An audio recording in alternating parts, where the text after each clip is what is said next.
କୋଶଳ ମାଟିର ଆରାଧ୍ୟା ଦେବୀ ମା ରାମଚଣ୍ଡୀଙ୍କ ପାଖରେ କୋଟି ପ୍ରଣାମ ଜଣାଉଛି।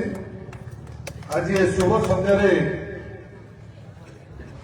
କୋଶଳ ଆନ୍ଦୋଳନରେ ସାମିଲ ହୋଇଥିବା ଆମ ଅନୁଗୁଳ ଜିଲ୍ଲାର ଜଣେ ଅଗ୍ରଣୀ ଅଦିତ୍ୟ ନେତା ଅଦିତ୍ୟ ପ୍ରସାଦ ସିଂଙ୍କ ସୁପୁତ୍ର ପୂର୍ବତନ ଉପବାଚସ୍ପତି ପୂର୍ବତନ ମନ୍ତ୍ରୀ ରଜନୀକାନ୍ତ ସିଂ ମହୋଦୟ ଏବଂ ଆମ ଗ୍ରହରେ ଉପସ୍ଥିତ ଅଛନ୍ତି ଛେଣ୍ଡିପଦା ମାଟିର ସୁଯୋଗ୍ୟ ସନ୍ତାନ ସୁଶାନ୍ତ କୁମାର ପୂର୍ବତନ ବିଧାୟକ ଛେଣ୍ଡିପଦା ସୁଶାନ୍ତ କୁମାର ବେହେରା ମହୋଦୟ ଏବଂ ଆମ ଗ୍ରହରେ ଉପସ୍ଥିତ ଅଛନ୍ତି କୋଶଳା ଗ୍ରାମର ସଭାପତି ଏବଂ ଆନ୍ଦୋଳନର ସଭାପତି ସମସ୍ତ କର୍ମକର୍ତ୍ତା ଉପସ୍ଥିତ ମୋର ଚେୟାରମ୍ୟାନ ସରପଞ୍ଚ ସମିତି ମେମ୍ବର ଜିଲ୍ଲା ପରିଷଦ ଭାଇ ଭଉଣୀ ଏବଂ ଛେଣ୍ଡିପଦା କୋଣ ଲୁକଣରୁ ଆସିଥିବା ମୋର ସମସ୍ତ ଗୁରୁଜନ ମଣ୍ଡଳୀ ମା ମାଉସୀ ଛୋଟ ବଡ଼ ଭାଇ ଭଉଣୀ ସମସ୍ତଙ୍କୁ ଏ ଅବସରରେ ଧନ୍ୟବାଦ ଜ୍ଞାପନ କରୁଛି ଯେ ଆପଣମାନେ ଦୃଢ଼ତାର ସହିତ ଗତ 6 ତାରିଖ ଠାରୁ ଆଜି ପର୍ଯ୍ୟନ୍ତ ସାହସିକତାର ସହିତ ବିପ୍ଳବୀ ମାଟି ଯୋଉ ମାଟିରେ ପବିତ୍ର ମୋହନ ପ୍ରଧାନ ରାଜାଙ୍କ କୋଶଳରୁ ମୁକ୍ତି ପାଇବା ପାଇଁ ଆସିଥିଲେ ଏହି ହିଙ୍ଗୁଳା ମାଟିରୁ କୋଶଳା ମାଟିକୁ ଏବଂ କୋଶଳବାସୀ 10-12 ହଜାର ଲୋକଙ୍କୁ ଆପଣମାନେ ଖାଇବାକୁ ଦେଇଥିଲେ ତାଲଚେରବାସୀକୁ। ମୁଁ ସେଇ ମାଟିରୁ ଆସିଛି ମା ହିଙ୍ଗୁଳାଙ୍କ ମାଟିରୁ ମା ରାମଚଣ୍ଡୀଙ୍କ ମାଟିକୁ ଯେତେବେଳେ ସୋସିଆଲ ମିଡିଆରେ ଗୋଟିଏ ପରେ ଗୋଟିଏ ଆରମ୍ଭ ହେଲା କଣ ଜିନିଷ ମୁଁ ବୁଝିପାରିନଥିଲି ତାପରେ ଧୀରେ ଧୀରେ 10-12 ଜଣ ଭାଇ ଅଞ୍ଚଳରେ ଆପଣମାନଙ୍କର କଥାବାର୍ତ୍ତା ହେଲେ ମାନ୍ୟବର ସୁଶାନ୍ତ ଭାଇ ବି କହିଲେ ଯେ ଗୋଟେ ବଡ ସମସ୍ୟା ଆଗକୁ ହବାକୁ ଯାଉଛି ଯେ ଏଠି ଯୋଉ କୋଇଲା ଖଦାନ ନୂଆ ଭାବରେ ହେଇଛି ଯାହା ପ୍ରତିଶ୍ରୁତି ଦେଇଥିଲେ ତା ପାଳନ ନକରି କୋଲ କରିଡର ନକରି କୋଲ ସେପାରେଟ ରୋଡ ଟ୍ରାନ୍ସପୋର୍ଟେସନ ନକରି ସେମାନେ ମନ ଇଚ୍ଛା କରୁଛନ୍ତି ଯାହାଦ୍ୱାରା କି ଆମେ ଅଣନିଶ୍ୱାସୀ। ଏହା ସତ୍ୟ ଯାହା ତାଲଚେରରେ 1928 ମସିହାରୁ ଦୁଃଖ ପାଇ ପାଇ ଆଜି ଯାକେ ପହଞ୍ଚିଛୁ ଆମେ।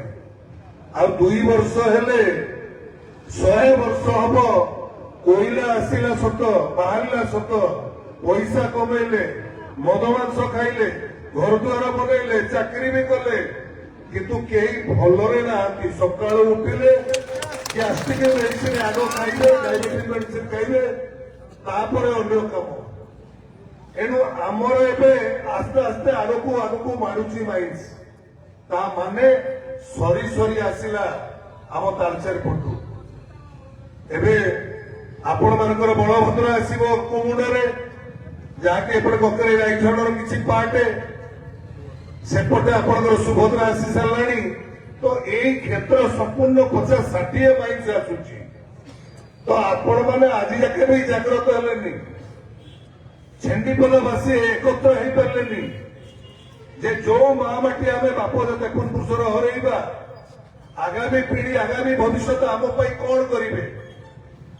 ମୋ ଗାଁ ଅନ୍ତବେରିଣୀ ପାଖାପାଖି 200 ଏକର ଲକ୍ଷ୍ମଣପୁର ପାଖରେ ଅନ୍ତପୁରଣୀ ପାଖରେ ଏବଂ ଆପଣମାନଙ୍କର ବୈଦେଶ୍ୱର ଏବେ ଜୋରାଗାଡିଆରେ ଯିବ 10 ଏକର এইভাবে ভাবে আমি 100 একর হরেইলু কিন্তু তা পরিবর্তে মিলিলা কোন অতি কম মূল্যরে আমাকে পয়সা দিয়াগলা আমার যাদ্বারা কি 6-7 কোটি চাকরি পাইলে এবং গাঁ লোক মানে পাইলে কিন্তু এনে পরিবার কোউ বাপা ভাই মা পুଅ একাডি রହି পারুনাহাନ୍ତି। ଧନ ସମ୍ପତ୍ତି ଆସିଲା କିନ୍ତୁ ଆମଠୁ ଯୋଉ ସାମାଜିକ ଭାବନା ଥିଲା ତାହା ବି ମଧ୍ୟ ଦୂରେଇଗଲା। ଠିକ ଅଛି ଯୋଉ ମାଟି ତଳେ ପୋତା ସମ୍ପତ୍ତି ଅଛି ସରକାର ନେବେ କିନ୍ତୁ ତା ଭିତରେ କଣ କଣ କରିବେ ରାଜ୍ୟ ସରକାରଙ୍କର ଗୁରୁ ଦାୟିତ୍ୱ ରହିଛି। କେନ୍ଦ୍ର ସରକାର କେବଳ ନୋଟିସ କରିବେ ସେ ଖଣି ଖଦାନ କୋଉଠି କରିବେ ଆମ ଅଞ୍ଚଳରେ ଆମ ଛାତି ଉପରେ। କିନ୍ତୁ ଆଜି ଯାକେ ଆମେ ଚିନ୍ତା କରିପାରିଲେ ଯେ ଆମେ ଯାହା କରିବା ତାହା ହବ। ଏଇ ଜିନିଷଟାକୁ ଆମେ ଭାଗ ଭାଗ ହେଇକି ରହିଲେ ତମ ଗାଁରେ ହେଲା ମୋର କଣ ଯାଉଛି, ମୋ ଗାଁରେ ହେଲା ଅନ୍ୟ ଭାଇ କହିବେ ମୋର କଣ ଗଲା ତମ ଗାଁରେ ହେଲା। ତେଣୁ ଏବେଠୁ ଯଦି ବନ୍ଧ ନ ବାନ୍ଧିବା ବଡ ଦୁଃଖ ଆସିବ ଆପଣମାନଙ୍କ ଆଖି ସାମ୍ନାରେ। ଦେଖୁଥିବେ ପୁଲିସ ଫୋର୍ସ ଆସିବେ, ଜବରଦସ୍ତି ବାଡିଆ ପିଟିଆ କରିବେ, ନେଇକି ଯିବେ। ପ୍ରତ୍ୟେକ ସମୟରେ ଦେଖିଥିବେ ରାଜ୍ୟ ସରକାରଙ୍କ ତରଫରୁ ଯୋଉ ଡିସିସନ ନିଆଯାଏ ସେ ଡିସିସନ କଲେକ୍ଟରଙ୍କ ଦ୍ୱାରା ଫାଇନାଲ କରାଯାଏ। ଏବେ କୌଣସି ପ୍ରକାର ଦେଖିବେ ନବୀନ ବାବୁ ଆଜି ଆମ ମୁଖ୍ୟମନ୍ତ୍ରୀ ନାହାନ୍ତି, କିନ୍ତୁ ଗୋଟିଏ କଥା ଶିଖାଇଥିଲେ ଯେ ଲୋକମାନଙ୍କର ସମସ୍ୟା ଯଦି ଉପଖଣ୍ଡରେ ଅଛି ଉପଖଣ୍ଡରେ ସମସ୍ୟା ସମାଧାନ ହବ, ଯଦି ନହେଲା ତାହେଲେ ଜିଲ୍ଲାରେ ହବ। ଆଗ ନବୀନ ବାବୁଙ୍କ ସମୟରେ ସେ କାମ ହଉଥିଲା। ଏବେ କହିବ କାହାକୁ, ଶୁଣିବ କିଏ? ଏଇଭଳିଆ କେନ୍ଦ୍ର ସରକାର ଏବଂ ରାଜ୍ୟ ସରକାରଙ୍କର ଚାଲିଛି। ଏଣୁ ଆଜି ଯୋଉ ଆନ୍ଦୋଳନରେ ଆପଣମାନେ ବସିଛନ୍ତି,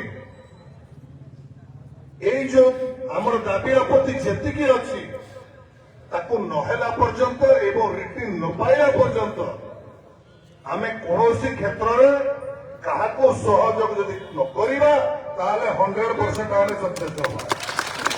ଆଉ ଯୋଉ ମୋଟୁ ଭାଇ କହିଛନ୍ତି ଏବଂ ସୁଶାନ୍ତ ଭାଇ କହିଛନ୍ତି ଏହା ସତ୍ୟ। ଆମେ ପ୍ରଥମେ ଆଲୋଚନା କରିବୁ ଜିଲ୍ଲା ପ୍ରଶାସନଙ୍କ ପାଖରେ। ଯଦି ଏଥିରେ କୌଣସି ଫଳାଫଳ ନ ମିଳିଲା ଆମକୁ ରାଜ୍ୟ ପ୍ରଶାସନ ପାଖରେ ଆମେ ପହଞ୍ଚିବୁ ଏବଂ ବିଭିନ୍ନ ଆମର ପ୍ରିନ୍ସିପାଲ ସେକ୍ରେଟାରୀଙ୍କ ପାଖରେ ପହଞ୍ଚିକି ଏ ସମସ୍ୟା କେମିତି ସମାଧାନ ତା ପାଇଁ ମଧ୍ୟ ଆମେ ଚେଷ୍ଟା କରିବୁ। କିନ୍ତୁ ଗୋଟିଏ କଥା ମନେ ରଖନ୍ତୁ, ଯଦି ଯୋଉ ଗୋଟିଏ ଗାଁରେ ଦୁଃଖ ପଡୁଛି, ଯଦି 100 ଗାଁ ଆମେ ତାଙ୍କ ପଛରେ ଛିଡା ହେବା ତାହେଲେ ଆମକୁ କେହି ରୋକି ପାରିବେ